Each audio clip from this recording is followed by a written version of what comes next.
Hi, everyone. Thanks for joining us today. Before introducing Dick and Pam, I want to take a moment to introduce myself. My name is Chris, and in addition to being a boat owner myself, I get to work with members of this community, helping to share their stories of adventure, curiosity, and exploration on the water. A few housekeeping items before I get started. Today's session is being recorded and will be published on mooringsyachtownership.com in the coming days. In other words, don't worry about writing everything down. You'll receive an email to this video once it's published. To submit your questions at any point today, go ahead and click the Q&A button at the bottom of this screen. We'll do our best to answer all of your questions, but if we run out of time, we'll share an email address at the end to submit your questions. And lastly, there's a 2-question survey that will pop up after we wrap up today. We'd love your feedback so we can learn what you liked and things that we could do better in future editions. With that out of the way, let's take a look at what we're going to cover. So first, we'll learn about Dick and Pam, why they love monohulls, very controversial for some, why they chose Moorings ownership as an option, and then some of the benefits that go along with that. And then we'll have a dedicated Q&A section at the bottom or at the end of today's webinar. So I see a video pop up, but I don't see yet Dick and Pam. So maybe if they could turn their video on. And while we're waiting for that, Christina, I'll ask you to, oh, there you guys are. Perfect. Great. Well, welcome to you both. Thank you for taking the time. Tell us a little bit about who you are, where you are now, how your relationship started with the Moorings. Well, we met sailing, so we've sailed all our lives. And we were born in Minnesota, where we sailed scows. And but we really started with Moorings. 92. 92 was, and we chartered with them for a while, and then we decided we wanted to own a boat. So we've owned this. We have a boat on order now, and this will be our 9th boat. So it's been a wonderful experience with Moorings. They, as probably you all know, they pay for insurance, they pay for dockage, they pay for maintenance. And when we lost a couple of boats during the Hurricane Irma, they paid us directly, and we never missed a beat with them. So we've been involved with other charter companies, and where we get a percentage of the revenue, but we pay for dockage with them, we pay for maintenance, and we pay for insurance. And the Moorings thing has just been a much better deal. A much better deal. Yep. Awesome. Yeah. Well, I look forward to digging into some of those comparisons. You all have a unique perspective, which is the amount of time you've been doing this. So I'm sure folks will be eager to hear your perspective there. We also have Christine Joseph, who is a wealth of knowledge. Christine, your video is like a black screen at the moment, but so we can't see you. Oh, there you are. Okay, great. Amazing. Welcome. We did a webinar. We did one of these with you. I think it's been a few months now, which was really awesome because you went into the details, and we have a budget sheet and performa, like all this great. So for folks who want to go deeper into that, we recorded that. It's on the website now. We'll drop a link into the chat for that. But please give folks who haven't had the opportunity to meet you a little bit of background of who you are and why you're here. Yeah, so I have been with the Moorings for over 20 years. I have known Dick and Pam for most of that.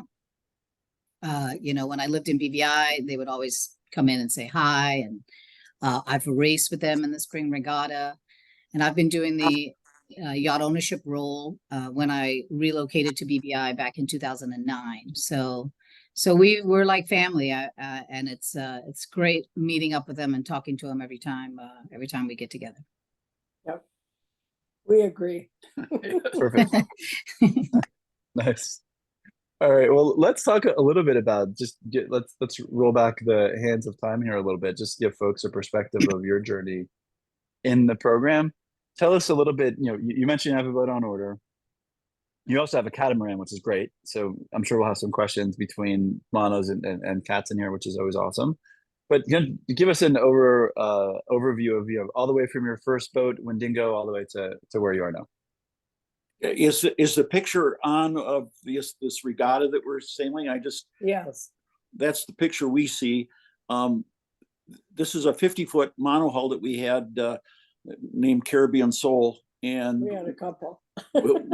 we really enjoy the spring regatta, which is unique. It's the end of March, and they have a bareboat class, and they have racing classes with people that spend hundreds of thousands of dollars buying Kevlar sails and things. But a bareboat class, you take the boat as the company gives it to you. as the charter company gives it to you. So So you can't add anything. and it's been great. We loved racing, but we get our friends to join us, on the boat, and they really enjoy it. It's about a 5-day regatta, and it's just very enjoyable. The nice thing about the BVIs is the trade winds are so consistent that you're never without wind, basically. So Yeah. We didn't have very many Yeah. drifters. Yeah, that's we good. It's not like being in the Bahamas this time of year where there's a cold front every 3 days and you're hiding and figuring out and what's next. not like the Mediterranean where there's either too much wind or no wind, right? None. Right. That's right. So It's the best so place for, and it's in the hurricane zone. So Moorings, because they take care of all of the issues involved with insurance and maintenance and whatnot, it's a unique arrangement in the Yeah. BVIs in the Caribbean. Let me put it that way. Yeah. and looking at, if I was to draw a trend, looking at the notes here in terms of boats you've owned, you started with a 40-foot mono, and then you went up to a 50, and then a 51, and then a 48, and so maybe just a comparison, like why any insight in terms of why bigger seem to be kind of better suited for you all in the program? Bigger because we like to take friends with us sailing, and Yeah. if we can have a 4-cabin comfortable place to sit and everything for 8 people, we do that. Yeah. That's Maybe why Christine, maybe I'll go ahead, Dick. bigger is better. Yes, agree. Christine, maybe you can give us some insight, like the makeup of the fleet when it comes to monos. Is there a kind of a common length or size that you see in the fleet, or maybe even just give us a spectrum of options? Yeah, for the monohulls, typically we don't go any smaller. I mean, years and years ago, the smallest we used to have was the 35 and the 38, but Yeah. we don't do anything that small anymore in the Caribbean. We do in the Med. So you're going to see anywhere from mid to upper 30 feet. And the largest we've done, which Dick and Pam have one right now, is the 51. I think we call it the 52. So right around 50, 51 feet would be the largest, because we have to keep in mind that it is a charter boat, and as far as handling and so Yeah. on. But the bigger you go, the more features. It makes it easier to sail. They have the new 46 has generator, bow thrusters, electric winches. So Mhm. for the charter fleet, Nice. it works out really well. Yeah. Yeah. Well, and Great. our friends like the monohulls because everybody has a job to do. You've got Right. people on the jib sheets on either side, and you've got somebody on the main, and there's just more room everybody has a place to stay and something to do, which is Yeah, it's not like Yeah. it's not. No, I own a cat. I have a leopard 45, and yeah, you have someone at the helm and maybe someone doing watch in the front, depending on what head sail is out. Yeah. And everyone else is just napping or reading or whatever they're doing. Yeah. Yeah. Well, actually, it's a perfect segue to catamarans, because you all have a 50 on order. No, the 50's in the Or fleet. you actually own a 50 with another cover. We It's in the own fleet it now, and then with two other. another boat on order. But tell us a little bit about how you ended up here with this 50 and why. We have partners in the catamaran, and that it's really they're so comfortable in the catamaran. That's really one of the reasons we got it. They aren't truly Sailors, sailors. Although one partner couple have been sailing with us for 20 years now, practically. But Yeah. they basically weren't sailors. They didn't know much about The other thing about having a 50-foot cat in the Moorings fleet is you can, on owner's time, you can choose any boat smaller than that too, and all of them come under that category. So yeah, we can get our monohull we sailing can do it with. by ourselves if we've got Yeah, with us. that's great. That's perfect. So what I hear in here is a couple things, and then Christine, I'm going to tee you up for a couple questions in terms of how some of the charter mechanics work. Okay. But so I hear, hey, you don't have to buy a boat by yourself. There are ways to actually structure this with other people. They don't have to have they don't have to be sailors, but they just have to have an interest and a passion, and most importantly, some money to bring to the table. Which is great. So there's some flexibility there, and then by basically buying or having a boat in the fleet that is the biggest, it lets you use for the most part anything in the fleet, right? Because everything is smaller than that. So Christine, a question for you. This is around like, how does time work? Someone says, do you get your particular boat every time you go to visit that base? So maybe a little bit of how that works in an overview. I know we'll talk a little bit later, but like, how does the time work? I buy a boat, I have it in the fleet. When can I use it? When can I use someone else's boat? All that stuff. Yeah. So when you join into the program, your owner's use, obviously your boat is going to stay at a particular destination for the program is 5 years. So like Dick and Pam's 50-foot cat and their monohull are both based in BVI. So that gives them the ability to go to the other locations and use a sister ship. So when they do go to use their own boat, we have a dedicated owner booking representative. His name's John Keys.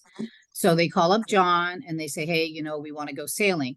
So it's pretty, I would say probably 90% of the time, John can typically make their boat available by shifting around some charters, unless it's like a last minute booking. I mean, if it's a last minute booking, what we call short notice time, most owners don't really care. They, all the boats are equipped exactly the same. They have all of the same equipment, same everything.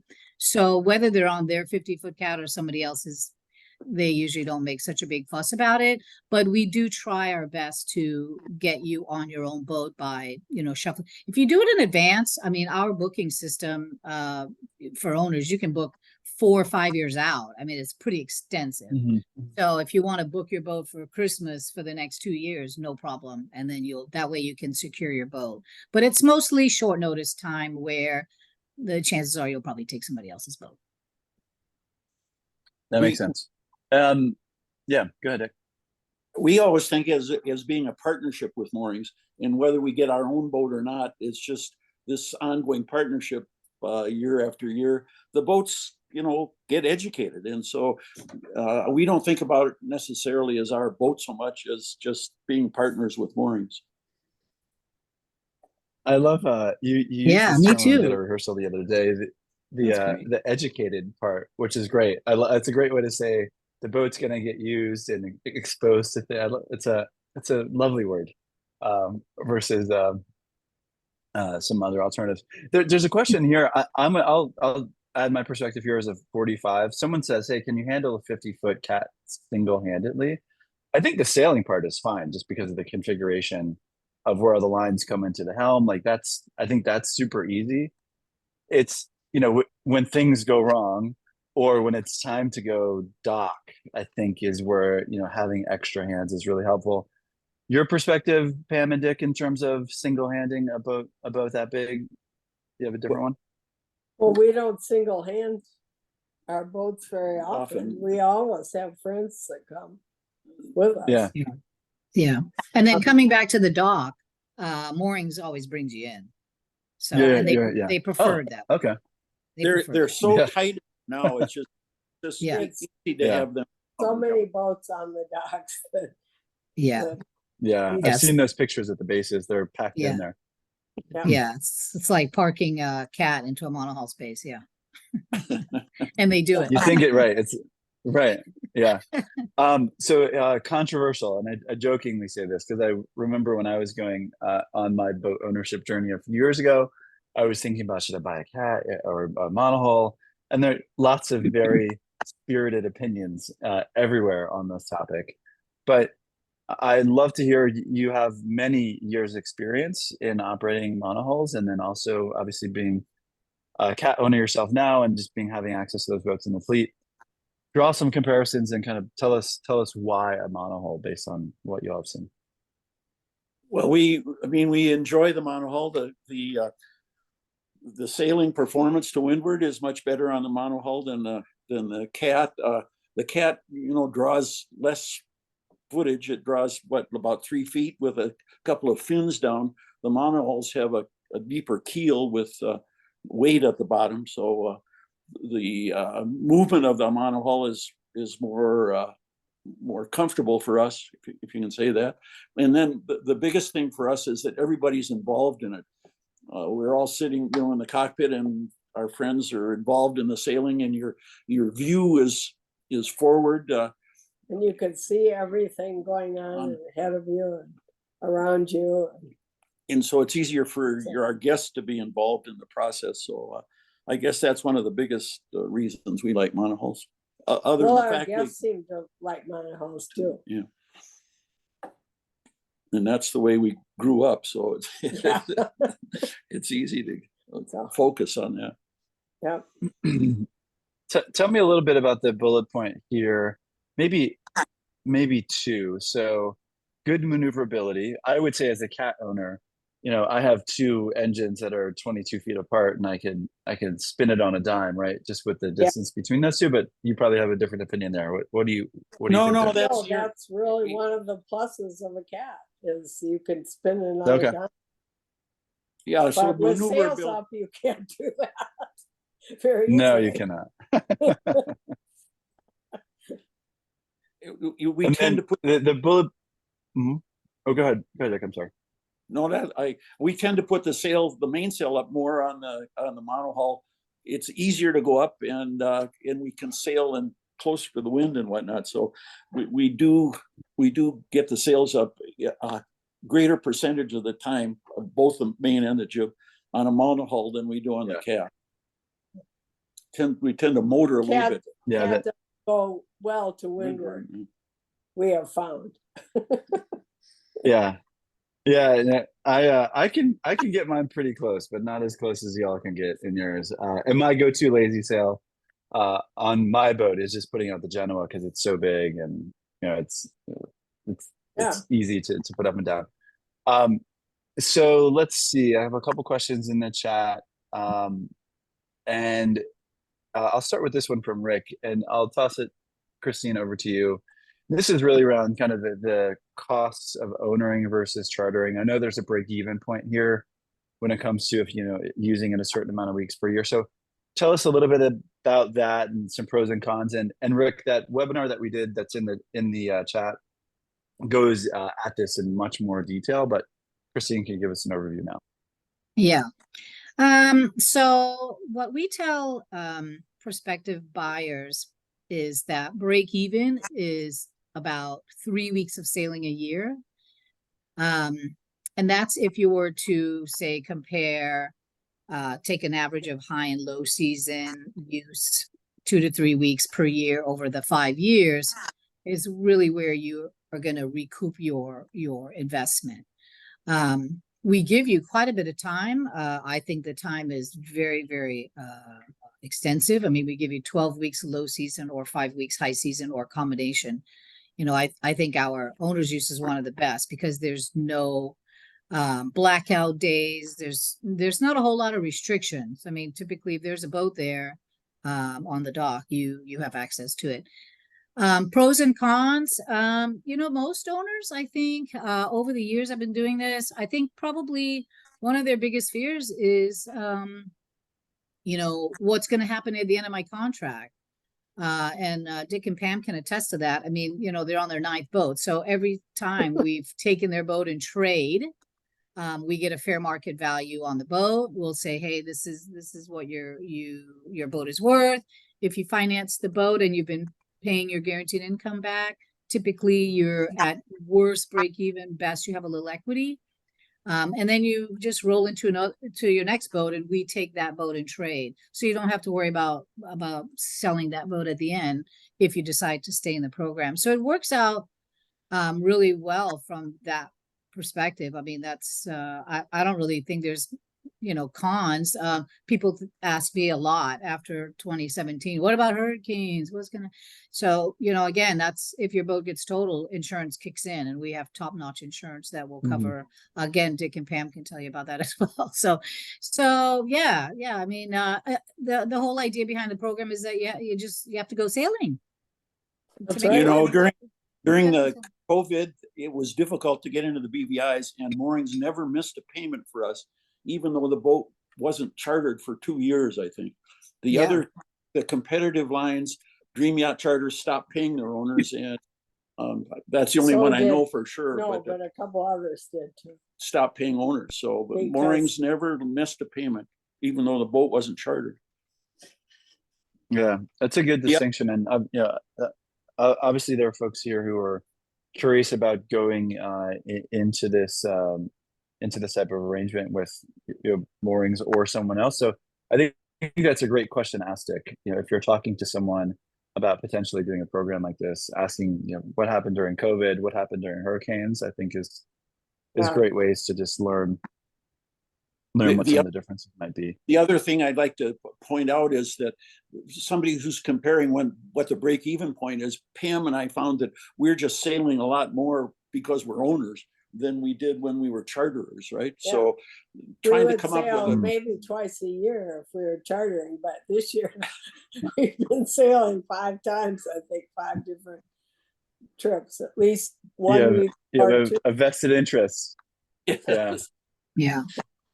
It's just been great. That's great. So I know we'll get it. There's some other questions here. I just want to make sure that actually let's ask get at this one from Lauren, who says, at program end, did you keep any of the boats or did you trade them in? How accurate were the estimates on residuals, you know, going into it versus where you ended up? I think the answer is you traded all of them in and just kept rolling it forward, but tell us some background. That's exactly Yeah. right. We did. When we owned a boat down there, one of the expenses was because the insurance company will only insure the boat if you have it, you know, taken care of on a 12-month basis in that hurricane zone, which basically goes from Grenada, which is 12 degrees north, up to about Annapolis. Annapolis on both. And Yeah, so if you're in the Caribbean, you know, what happens during a hurricane, you you- have to have somebody looking after your boat. you either have to put it on the hard or you have to have somebody looking after it, or it's impossible to get insurance. So that was a big plus for Moorings. They just take care of that. And we're able to own a boat in the Caribbean, which Yeah. was expensive if we weren't teamed up. Let's highlight that a little bit, because you mentioned when we were going through this the other day that when you were with another company and had a boat with another company in that part of the Caribbean during hurricane season, you know, you got at the end of that, I think, an 88-page bill, right, of what you owed. So can you give folks a little bit of flavor of like what that was and what were some of the things that you paid for there? Well, we had it in a different charter fleet, right? And there was a percentage. The percentage was we got 75% of the revenue from the charter business. We did pay for dockage, we paid for insurance, and we paid for maintenance. And one of the things was that other charter company, I think if their hands weren't busy, they'd say, go work on that boat, whether it needed it or not. So we got a statement once a year, and it was about 85 pages, and we ended up owing them. Not quite 85 pages, but it was really. We ended up owing them 20 or 30,000 bucks, right? Yeah. So the Moorings thing has been a positive cash flow with every boat we've owned. Yeah. I don't think we'd want to own a boat like it. in hurricane area in the Caribbean again. Yeah, it's almost the difference between passive investing and active investing, right? That other Right. program, you're always having to think about all these other elements, almost like day trading in the stock market versus I'm just going to own some mutual funds over here, and I know it tracks to the S&P, and I don't have to think about it as much, right? I just get to enjoy Right. it more, which is nice. Good analysis. Good analysis. Yes. All right, let's talk about process. And Christine, we have some questions here that I'm going to follow up with you after you walk through this, but kind of walk us through the different elements on the slide. Okay, so I can do this in my sleep. So basically, the owner comes up with 25% down. We keep the boat in the fleet for 5 years. You get a guaranteed income every month. During that 5 years, we direct the cost of that into your bank account at the end of every month. All of the boats are brand new, ordered from factory. We put them on a freighter and bring them over from, the cats come over from Cape Town. The monohulls come over from France. And then we get them all ready, outfit them, put all their gear on, and then they enter into the fleet. So yeah, and then the owner's use, you get, like I said, either 12 weeks low or 5 weeks high. All of the operating costs are included, which is to me like one of the best deals around. That includes your dockage, insurance, maintenance, anything that pertains to the upkeep of the boat is handled by the Moorings or Sunsail. So regardless, you know, so if the generator breaks or somebody rips a sail or a wind channel goes overboard, whatever it is, the owners are not responsible for those fees. We cover all that. It is a risk, but you know, we've been doing this since 1969, so we pretty much have a good grasp on how to get that done. Yeah. Yeah. We agree. All right, this first one, Tamadiko, is to you. This is from Vince, and he really, you know, the question here is really on the investment and the return, or at least, you know, breaking even. So Christine mentioned the 25% kind of buy-in at the front. Other than that, give us a sense of how much money are you spending on this? You have, if you finance it, you have the mortgage payment piece. You have the guaranteed income part on the other side, which ideally should match up. Maybe, you know, we can dig into that a bit. But any other? Go ahead. We've had positive cash flow with Moorings on every boat. And well, we haven't had a mortgage on it except the first one, I think, and that we paid off with the income from it, and then rolling it into another boat might have been a little upcharge. But As the prices go up, yeah. If you're going to a bigger boat, but right. It has been, you know, it's been positive for us. Well, plus we get to sail a lot, so that's yeah. Right. Yeah, and there's no expenses on the boat. I think he was asking about the expenses, which I covered. Yeah, I mean, they don't have to out of pocket for anything during that 5-year tenure with us. So there's no, there's nothing they have to just to spend to get there. And yeah, they have to buy some food and some drinks and some. That's right. Well, you know, if you look at what we are paid over 5 years at 9%, which is what, 45% of the cost of the boat. And we've traded boats in that are, you know, right at 50% or even a little bit more than that. So, I mean, if you didn't have the mortgage costs, the upcharges aren't there. No. Big, no. So you keep a new boat basically for very little money. Yeah. And I know, and Christine maybe touch on this a little bit. So for folks who are going to finance this, interest rates are at, you know, record highs right now. You all have a mechanism in place, though, right, to be able to adjust to that as rates go up, just to make the economics of this still generally positive for folks, or the aim is to make them positive for folks. Yeah, we you know, we try to look like the you know, we want to look like the good guys. So you know, we were paying 8% and then with the interest rates above 8, so we just upped it to 9%. We'll see how long that lasts. But even if you bought a boat today at the 9%, you know, some owners are optimistic and they might refi in another year or two and get a better rate. You're still going to get your 9% because that's what's in Right. your contract. 10%. So that's a big plus as well. It doesn't fluctuate at 9%. Once you sign up, it's, you know, it's 9%. But yeah, you know, all the years, again, this is the highest I think I've seen. I think, you know, I remember years ago it was like 6.9 and everybody thought, oh my God, it's so high. And now it's 8.2. So Yeah, so we'll see how it goes. It's still in the on the positive side with the guaranteed income, so Mhm. you're not in the red. So that's how we want to keep it, and that's the plan. that's good. Perfect. I'm gonna ask 2 more questions, and then we'll talk about we'll move on to the next slide here. This first one is really, and it's great to kind of, these webinars are great because we have candid conversations about a bunch of topics. What's the worst case scenario in this? And Christine, maybe I'll start with you on the business side, and then we can go over to Pam and Dick. But like, what's the Okay, so he's Yeah. asking worst case, break even, and best case, walk away with some equity. Is that just for the remaining loan balance? Right. Yeah. So, you know, worst case that I could think of over the years is, okay, so here's the scenario. So we give you 9% and your mortgage is based on an 8.2. So this is probably the best example. The majority of the owners, I would probably say 95% of our owners sock that 9% back to the loan. They don't bank the small overage. Yeah, the little extra money that they get. Yeah. Some owners only pay the mortgage payment and pocket.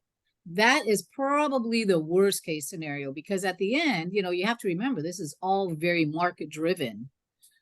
So at the end, if the market is strong, okay, you might break even, but by putting the 9% in is always the best case scenario. So that way you should have a little bit of equity built into the boat at the end of the term. So that way, whether you keep it, if you want to pay it off, most of these loans don't have a prepayment penalty on them. So we have a lot of owners that will take the loan and then they'll put more as the 5 years go on to bring down the principal to build up the equity because they're not out of pocket for anything for the next 5 years. So, you know, if they want to, they can put a little bit more down and pay it down. That's ideal, especially whether you want to stay in the program or keep the boat. You have a little bit less mortgage, you know, payoff at the end.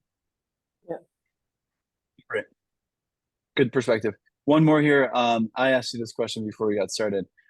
Can I bring my boat to the program that I didn't buy new as to the charter program, or no? I think the answer is no because you told me no. Yes, no, we No. keep our boats consistent. All of the catamarans are Robertson and Kane built, and all of the monohulls are typically So and we outfit them exactly how we want to outfit it. Yes. Great.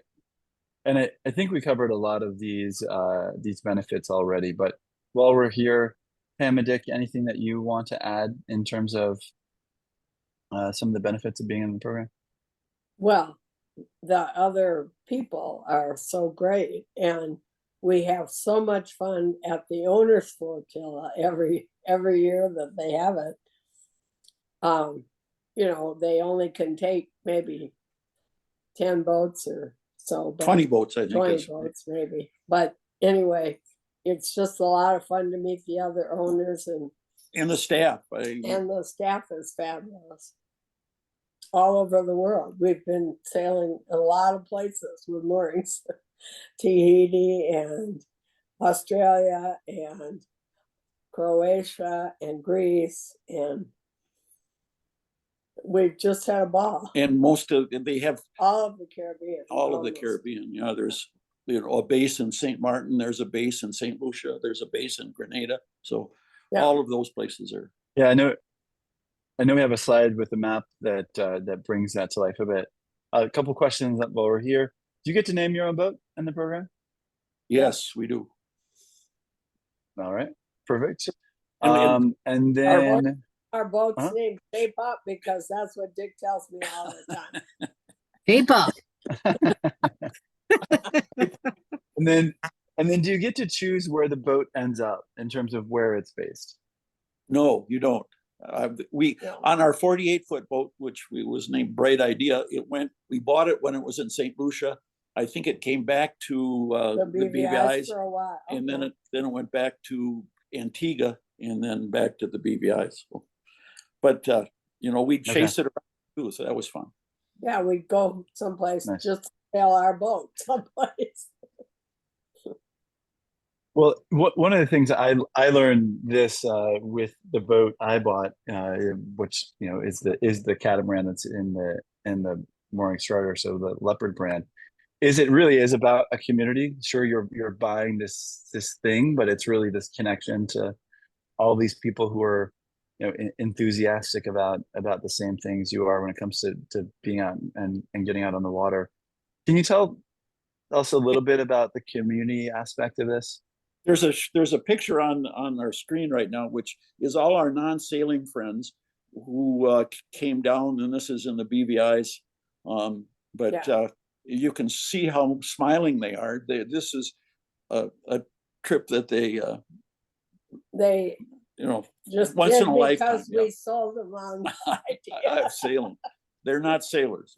But they had fun and they came again. Yes. Some of them came again.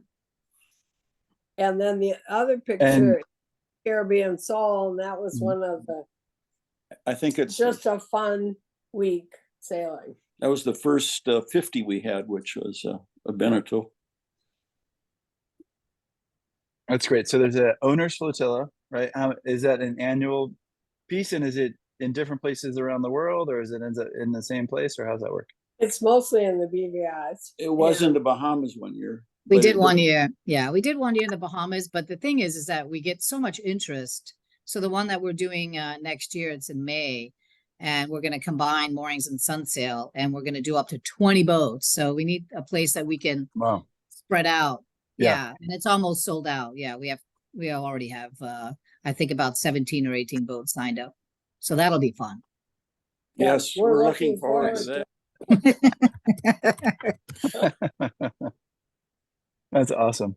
All right, so a couple questions on this topic, right? So we touched on this a little bit. So you all have traded in all of yours. So this top box is what you've done, and based on our talk today, sounds like you've been on there's been some equity when it has come time to do that in each of the boats.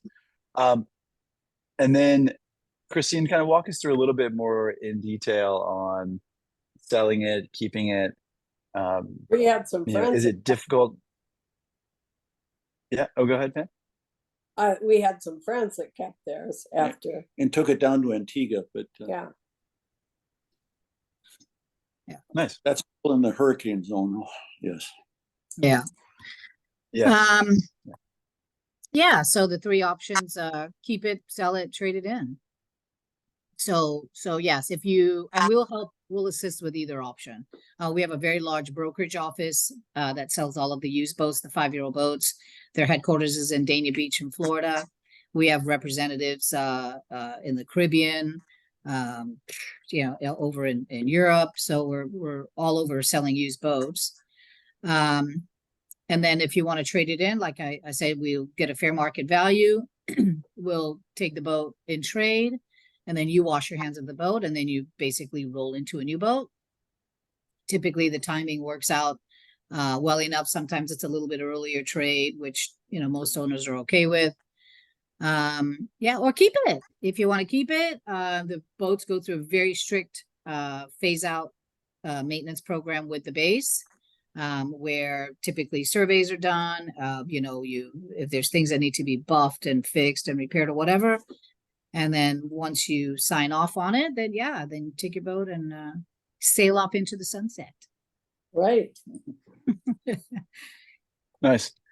A couple things in the Q&A box here. So Thomas just, I think, is seconding what Dick, you said earlier.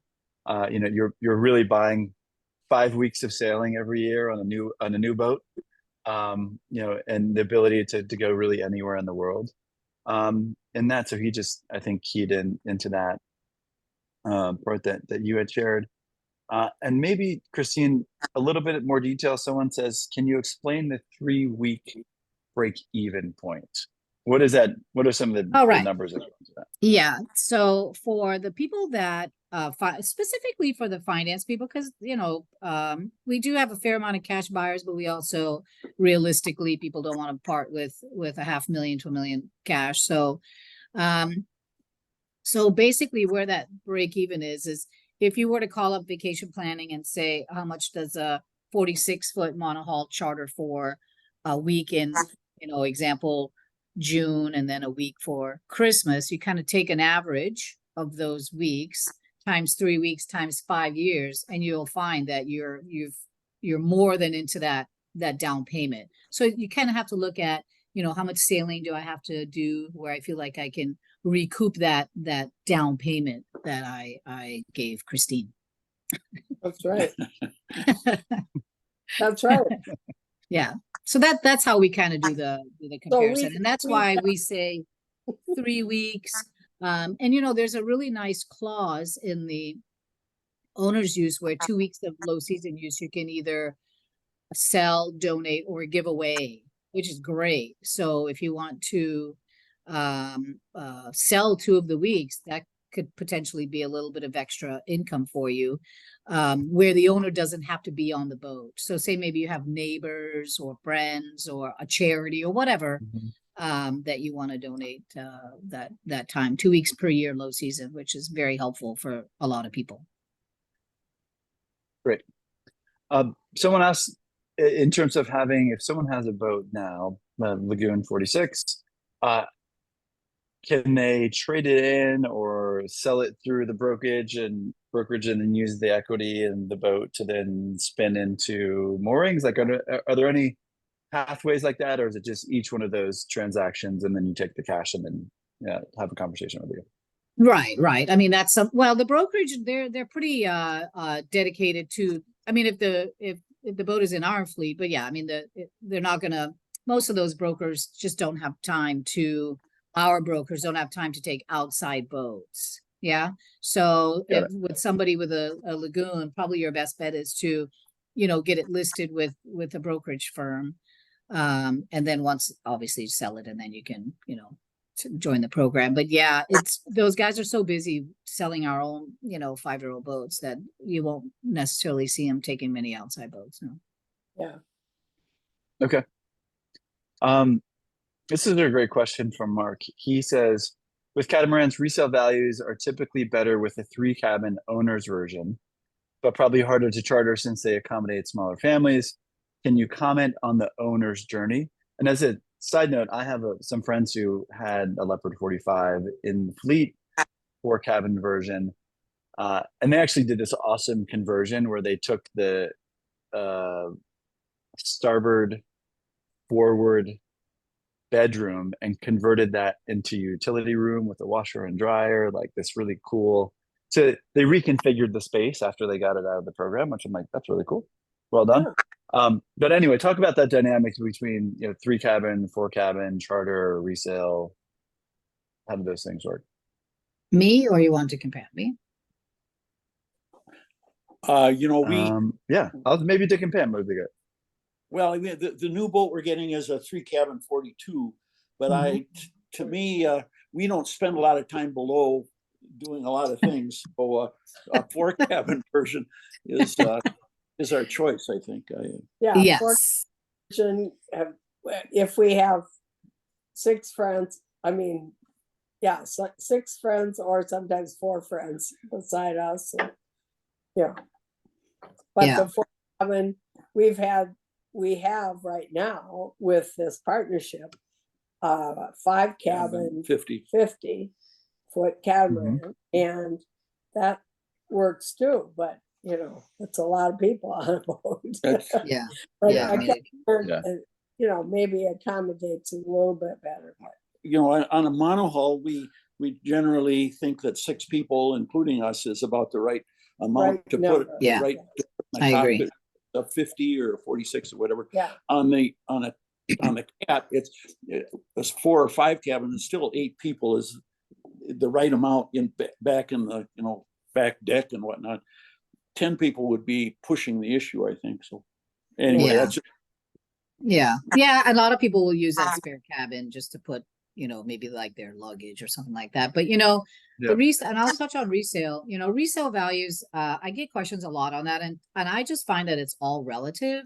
For resale, so probably one of our biggest selling boats in the fleet right now is the 4200, the one that Dick and Pam are closing in on next year. So it's a 3 cabin owner's layout. It's a hot boat. I mean, it's got 3 cabins. The whole starboard side is a owner layout. And it's not only a big seller for us, but believe it or not, even in the fleet, because when you think about, it is a risk we take, but if it's mom, dad, and say 2 children, a boy and a girl, and mom and dad are flipping the bill, the 42 is perfect for that case of scenario. So we have a lot of those clients. And then we also have the people that want to pack 8 people on and they'll take a 4 cabin. But resale wise, yes, okay, an owner's layout would probably fetch a little bit more, but the 4 cabin is also very desirable, because if they want to keep it and they want to entertain and bring other people, they'd be short. Or like if they're going to the Caribbean and they need a captain, the captain will take up a cabin, and then the other 3 are for the guests. So, to me, resale wise, I feel there's somebody for each model that's out there. But 4 cabin it would take a little longer, because that's the most popular boat is a 4 cabin. yeah. Yep. Makes sense. I'd love to hear from Dick and Pam in terms of the places you've been. I think most of the red stars on this map you all have been to or nearby. So walk us through that. We've been to the Whitsundays in Australia. Mhm. We've been to Mahi, which is the Seychelles. We did that last year. We haven't been to We haven't Thailand. been to Thailand, so we have not Yet. been to. Yet. We've been to Athens. We've been to Corfu. We've been to Dubrovnik and Agana most recently. The Abacos, not the Exumas, I don't think. Tortola, St. Martin, Antigua, Martinique, and St. Lucia, all of those, and Grenada. And Raiatea. And then Raiatea, which is Tahiti, Mhm. and Belize. We've been to all those. And Grenada, which is, Yeah, yeah. that's it. Okay. And We When- enjoy them all. That's for and sure. when Moorings had a base in Mexico, we went there too. La Paz. Yeah, we used to be in La La Paz. Paz. Mhm. Yep. So we've been to a lot of those places.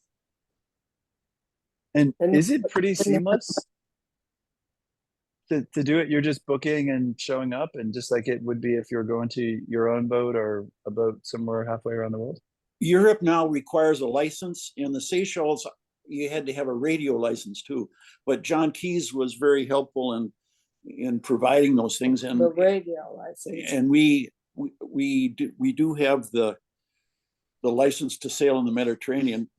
It isn't Moorings that's requiring this. It's the The government. It's the ports. the ports Yeah. won't let you out of the port without a license. So to sail in the Mediterranean, you need this license, Yeah. which you can get with Moorings help down in the Sure. BVI's. Yeah. Okay, great. And in terms of, I know we're kind of wrapping over time, I'm going to try to punch through some questions here. But if someone wanted to learn more, either more conversations or going to experience something, what would be the right next step for them to take? Is it going to the boat show? Is it, talking to you all some more separately? What's the right next step for someone to take? Well, if they're sailors, I'd Go say cruising. go cruising. Yes. Try it out sometimes. And see if- Charter a boat. Yeah. Charter a boat. yes. Charter a boat and go sailing. We're certainly available if anybody has any questions. Yeah. Amazing. Okay, great. And speaking of piece of advice for someone who's thinking about doing this, what would you say to them, to that person who's considering? I mean, if they're sailors, if they're, you know, experienced sailors, you know, talk to Christine or anybody at Moorings. If they're not sailors, some of our friends are signing up for a sailing class down at Scrub Island here in February. So and then they want to go sailing with us after Then they're that. going sailing with us the week after that. So Amazing. well, there are all kinds of ways to do it, but you should know how to sail a little bit. Pointy end from the, Makes You can always hire a captain. Yes. yes. That's right. You can always hire a captain. Absolutely Yeah. right. Yeah. All right. Well, I'm going to punch through some questions. These will be a bit all over the place. But the first one is maybe Bill, this one, or Dick and Pam, this one's for you from Mark. What is that EU license called that you mentioned? If folks want to read Oh. about it and get more info. Like international something. International, what's it called again? ICCS or something? It's upstairs. I can go get it. But once you take a lesson or a week's lessons, that qualifies you to get the license. So Yeah, I think it's International Coastal Cruising License or something like that. It's I called. think that, yeah, something like that. Yeah. Okay, great. And then are there any extra costs? This is from Gabriel. Are there any extra costs when you charter a boat other than the home base of where your boat is?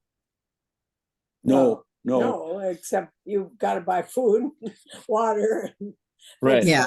Right. Yeah, I think what What you'd they're have to do referring with your boat yeah, anyway. just the turnaround fee. I mean, you Right. have you have what they call an owner's turnaround fee. So it's a small fee based on what size boat you own.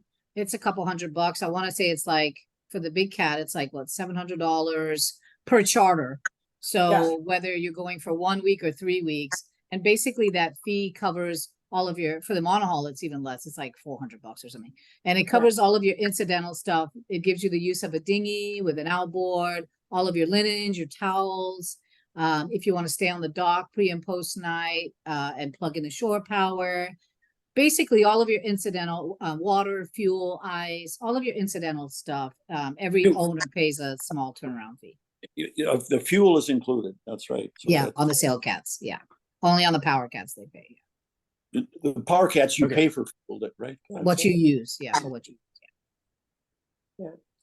This one is a bit of a hypothetical, but if someone has a boat in the program, the BVIs, and wants to go to Croatia for a week on a crude boat, is there a difference in the fee if crude boat versus, I'm assuming, let's assume that it's a non-crude boat that they have in the BVIs. Is there a difference there?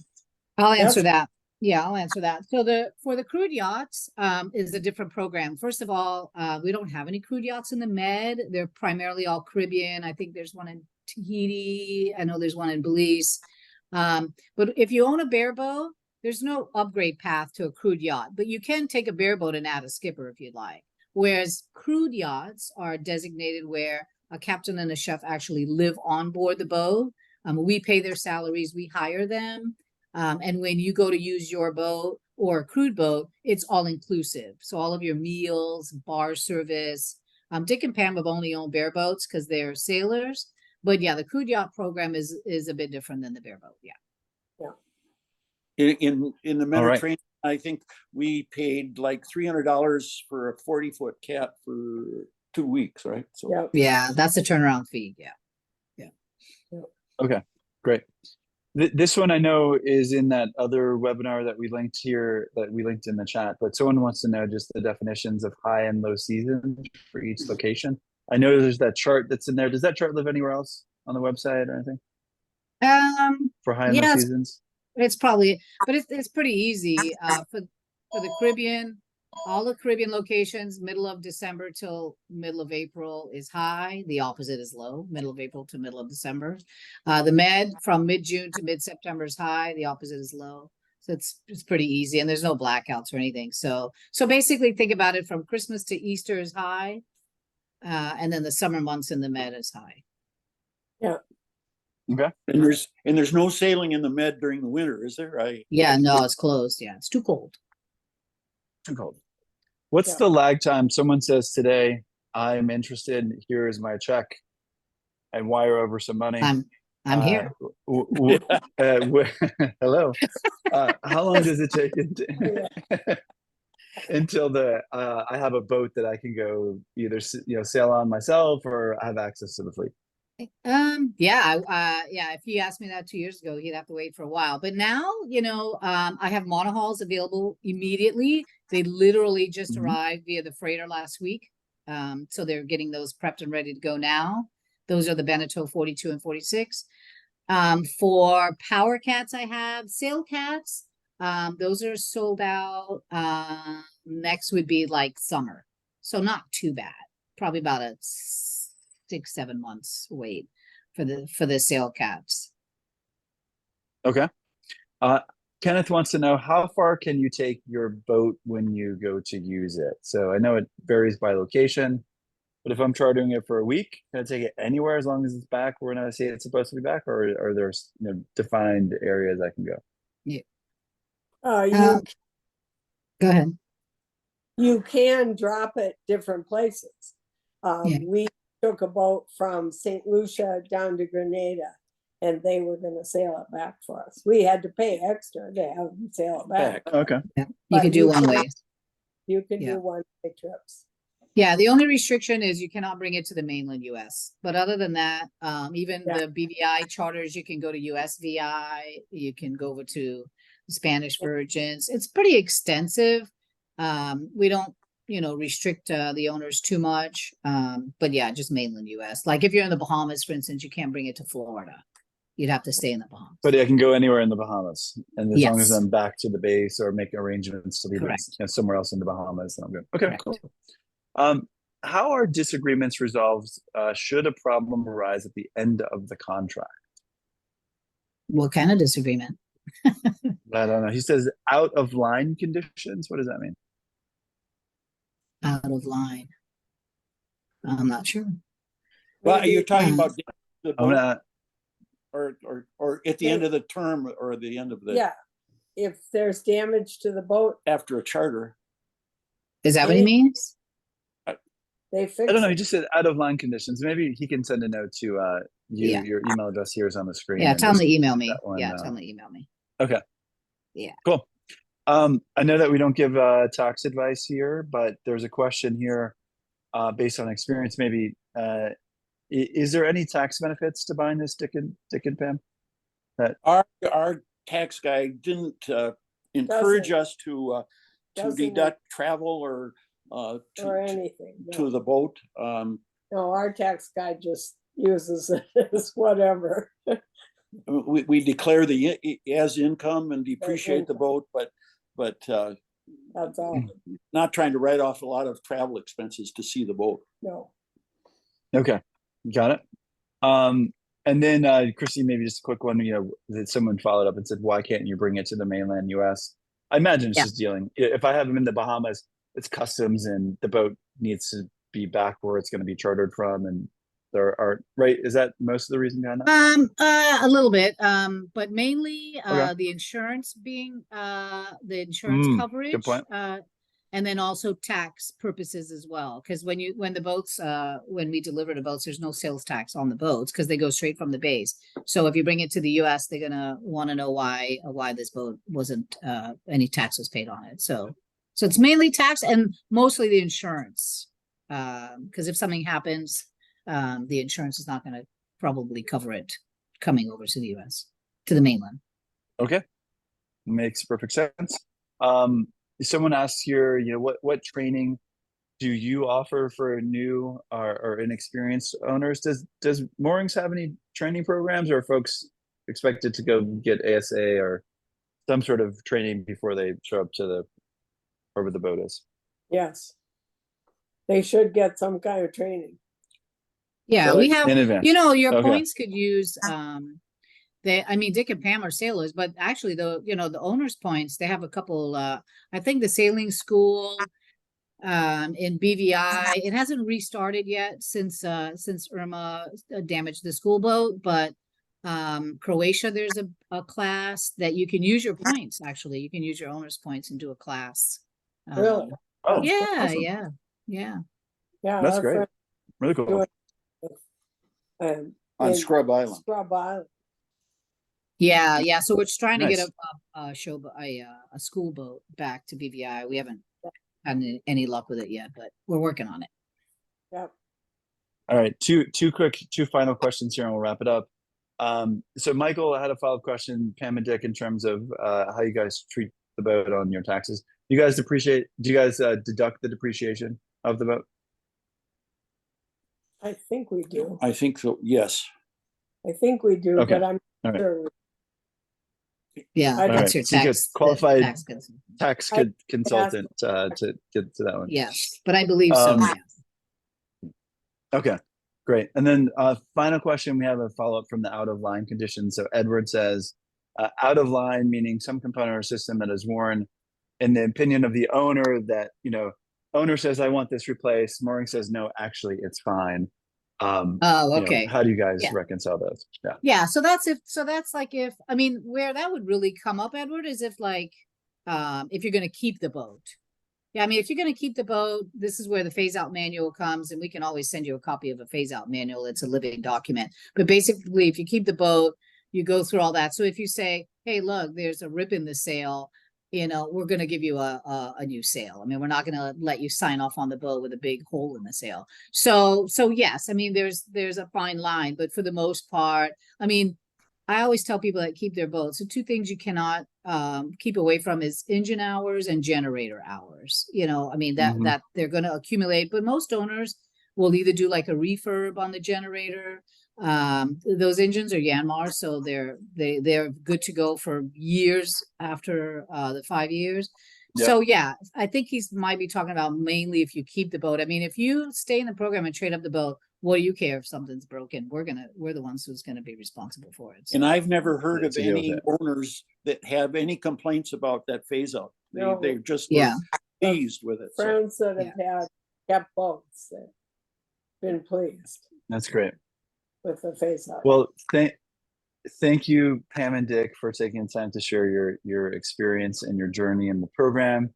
It's always awesome to hear from real people who are now on your ninth boat. So this is great, I think, and hopefully really helpful for people who are considering going on the journey that you all are on. And then, Christine, thanks for lending your expertise to thing. this. And I know your email address is on the screen, so if anyone wants to get in touch with you, please feel free. And the reminder that as soon as I hit end webinar here, there'll be a 2-question survey that pops up. So we'd love for people just to take 15 seconds and tell us what they thought. So we'll leave it there. Have a great holiday season and great new year, and we'll see you Merry guys. Christmas all. yes, Merry Christmas. Yeah, same to you guys.